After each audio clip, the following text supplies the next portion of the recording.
साबरमती के तट पर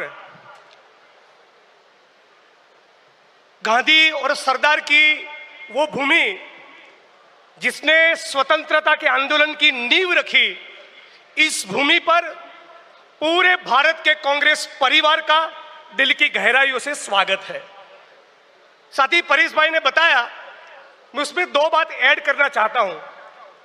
ये गुजरात की धरती बड़ी कमाल की धरती है। इसने सत्य के प्रयोग करने वाले बापू भी दिए और झूठ के प्रयोग करने वाले मोदी भी दिए, लेकिन झूठ के प्रयोग करने वाले मोदी जी ने, उनकी सरकार ने पूरे देश और दुनिया के सामने गुजरात कितना वाइब्रेंट है, स्वर्णिम है, गतिशील है, प्रॉस्परस है, इकोनॉमी में नंबर 1 है, बहुत बड़ी बड़ी डिंगे मारी। सवाल यह है कि यदि यह गुजरात सचमुच इतना वाइब्रेंट और स्वर्णिम है, तो गुजरात के बेरोजगार युवा मेक्सिको की बॉर्डर पर सीने में गोली खाने के लिए मजबूर क्यों है? कि गुजरात में हजारों हजार युवा गुजरात की सरजमीन छोड़कर कनाडा और अमेरिका की फाइल रख रहे हैं, क्यों यहां पर उनको रोजगार नहीं मिल रहा है?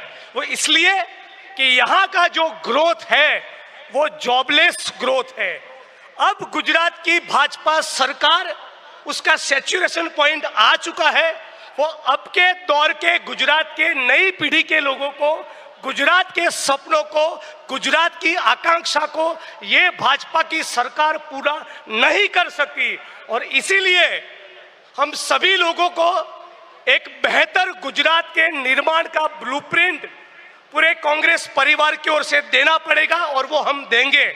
हम कहना चाहते हैं कि गुजरात डिजर्व्स बेटर। गुजरात आज जो परिस्थिति है उससे बहुत कुछ ज्यादा कर सकता है, बहुत कुछ बेहतर कर सकता है।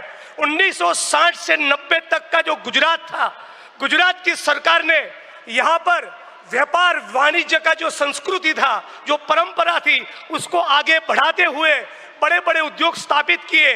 गुजरात इंडस्ट्रियल डेवलपमेंट कॉर्पोरेशन की यूनिट हो, बड़े बड़े डैम हो, इरिगेशन डिपार्टमेंट हो, IIT, IIM, सेप, NID, इसरो, PRL, इरमा, MS यूनिवर्सिटी बड़ौदा, ऐसे बड़े बड़े कैंपसेस की स्थापना की, हेल्थ और एजुकेशन की नींव रखी।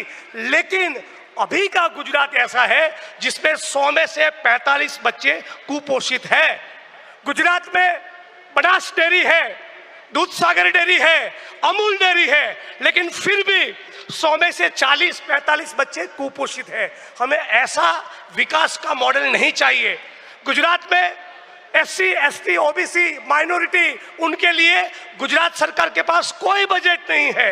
मतलब कि सिचुएशन ऐसी खड़ी हुई है कि 80% गुजरात, 75, 80, 85% गुजरात केक के ऊपर चिपकी हुई लाल रंग की चेरी खा रहा है, और 15-20% पूंजीपतियों का गुजरात वो पूरी केक खा रहा है। ये जो असमानता है, ये जो इनइक्वालिटी है, उसके खिलाफ हम लोग संकल्पबद्ध है। और राहुल जी ने पार्लियामेंट में से जो कॉल दिया था कि लिख ले लो, लिख कर ले लो, इस बार गुजरात में तुमको भाजपा को हरा कर दिखाएंगे।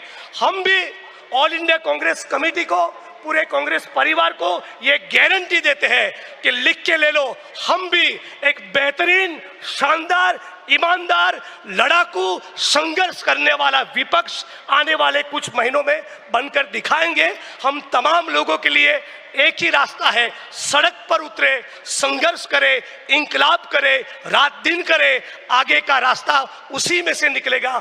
और संघर्ष के साथ साथ संगठन मजबूत करे, संगठन विचारधारा पर आधारित हो। गांधी, सरदार, फुले, बाबा साहब अम्बेडकर के जो विचारधारा थी, उनके जो वैल्यूज थे, स्वतंत्रता के आंदोलन के जो मूल्य थे, उस मूल्यों पर आधारित एक संगठन का निर्माण हो और सड़क पर संघर्ष करे, तो डेफिनेटली आगे का रास्ता गुजरात के लिए और पूरे भारत के लिए निकलेगा।